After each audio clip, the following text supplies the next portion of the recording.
Imagine you're a battle-hardened German soldier, captured after months of fighting. You've survived frozen Russian winters, eaten sawdust bread, and watched your country bombed to rubble. You've been told America is weak, starving, on the verge of collapse. Now you're a prisoner, expecting torture, starvation, maybe death. Instead, an American guard hands you something cold, sweet, and creamy in a small cup. "Ice cream," he says with a smile before walking away, drinking a bottle of Coca-Cola. You stare at the frozen dessert in disbelief. This must be a trick, a psychological torture. Perhaps it's poisoned. No nation at war serves ice cream to enemy prisoners. It's impossible, but you taste it anyway. And in that moment you realize everything you were told about America was a lie. This is the true story of over 70,000 German prisoners of war who came to America expecting hell and found something that shattered their entire worldview: abundance, humanity, and ice cream on a Tuesday afternoon. By 1943, the war had turned decisively against Nazi Germany. In North Africa, Sicily, Italy, and eventually France, German soldiers were surrendering in unprecedented numbers. The question became, what do you do with hundreds of thousands of enemy prisoners? Britain was overcrowded and under siege. The Soviet Union had its own grim solutions. So thousands of German POWs were loaded onto ships and sent across the Atlantic to America, a journey that filled many with dread. Nazi propaganda had painted vivid pictures of American brutality, of a nation of gangsters and criminals who would show no mercy. The ships arrived at American ports. The prisoners were loaded onto trains, and then something strange began to happen. The German soldiers looked out the windows and saw prosperity. Farms with abundant crops, factories humming with activity, cities untouched by bombs, cars everywhere, private automobiles, not just military vehicles, people shopping, laughing, living normal lives. This couldn't be right. Germany had been told America was suffering, that the war effort was crippling them, that victory was inevitable because the soft Americans couldn't sustain a long conflict. Yet here was a country that looked like it wasn't at war at all. The POW camps themselves delivered the next shock. German prisoners had been in military camps across Europe, Spartan, efficient, focused entirely on war. They expected American prison camps to be harsh, barbed wire, minimal food, hard labor, brutal guards. What they found instead seemed like an elaborate hoax. The camps had barracks that were weatherproof and heated. There were recreational facilities, basketball courts, baseball fields, even volleyball nets, libraries stocked with books, areas for theater and music performances. Some camps had swimming pools, but it was the food that truly broke their understanding of reality.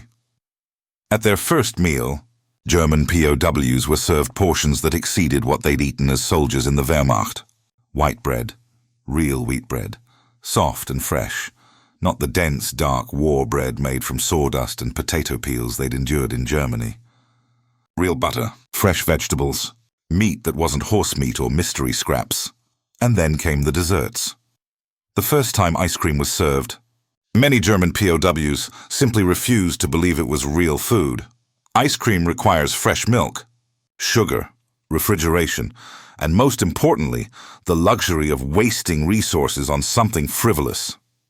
In wartime Germany, every calorie was rationed, every resource dedicated to the war machine. The idea that America would use milk, sugar, and electricity to make frozen desserts for enemy prisoners was beyond comprehension. Some thought it was a test, eat the ice cream and be punished for taking luxuries. Others suspected poison. A few thought it was mockery, a way to humiliate them by showing them treats before taking them away forever. One German officer was documented refusing his serving, stating firmly, "I will not participate in this psychological torture." An American guard, confused by the reaction, simply shrugged and ate the officer's portion himself, while the German watched in stunned silence. Gradually, the prisoners accepted that the ice cream was real, regular, and genuinely meant for them. Some camps served it weekly. A few camps had ice cream socials, actual parties where POWs could socialize and eat frozen desserts like it was a Sunday afternoon in peacetime. For men who had fought in Stalingrad, who had watched their comrades starve, who had eaten rats and tree bark to survive, ice cream served. Casually on a random Wednesday was a reality that simply did not compute. Then there was Coca-Cola, the drink that became a symbol of everything the German POWs hadn't understood about America. In Germany, even before the war, Coca-Cola had been available but exotic, a foreign curiosity. During the war, it disappeared entirely. The Germans created Fanta as a substitute because they couldn't get Coke syrup anymore. But in American POW camps, Coca-Cola flowed freely. Guards drank it constantly. It was available in camp canteens, where POWs could purchase it with the wages they earned from work details. The characteristic glass bottles with their distinctive shape became a symbol of American casual abundance.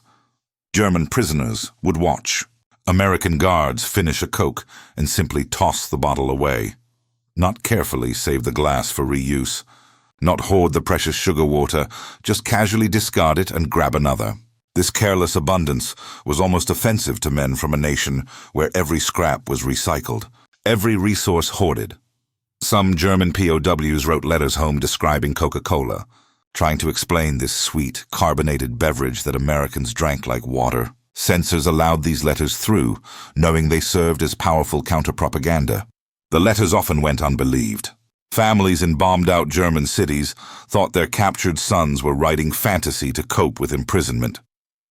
The psychological impact on German POWs was profound and measurable.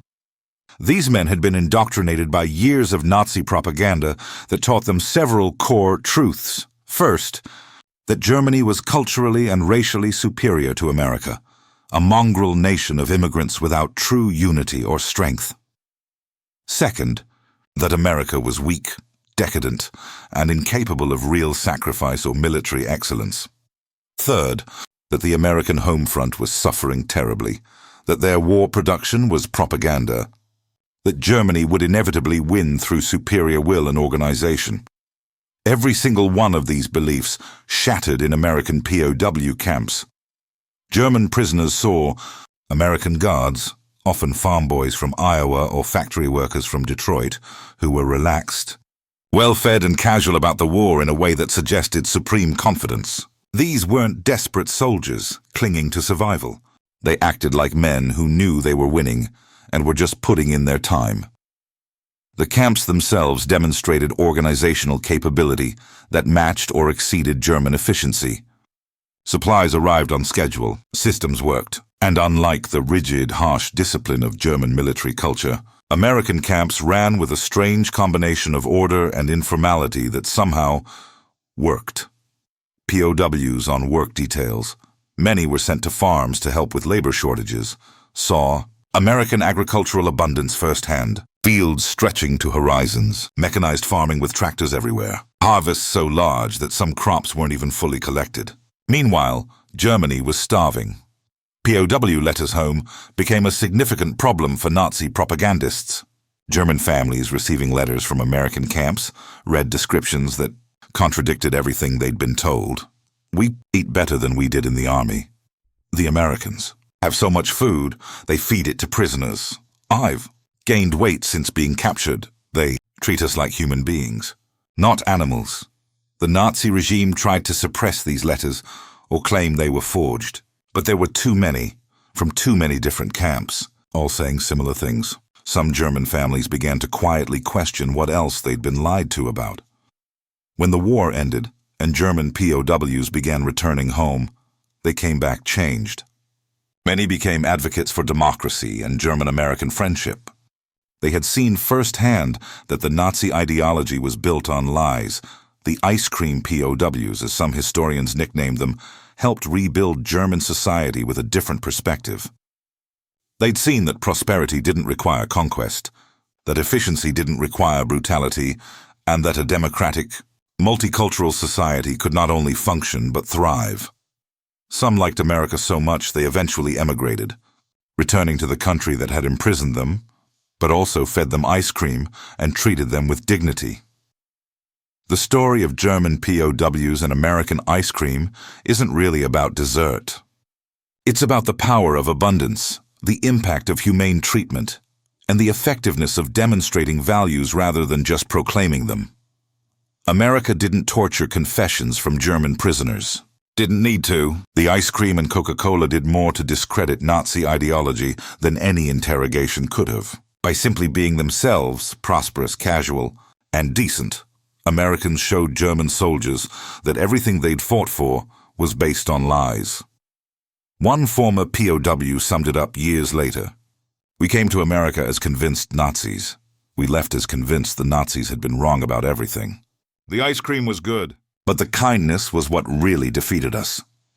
When you win a war not just with bombs and bullets, but with ice cream and Coca-Cola, you've won something deeper than a military victory. You've won the battle of ideas, and that victory lasts far longer than any battlefield triumph. The next time you enjoy an ice cream cone or crack open a cold Coke, remember, these simple pleasures once shattered our ideology and helped change the world.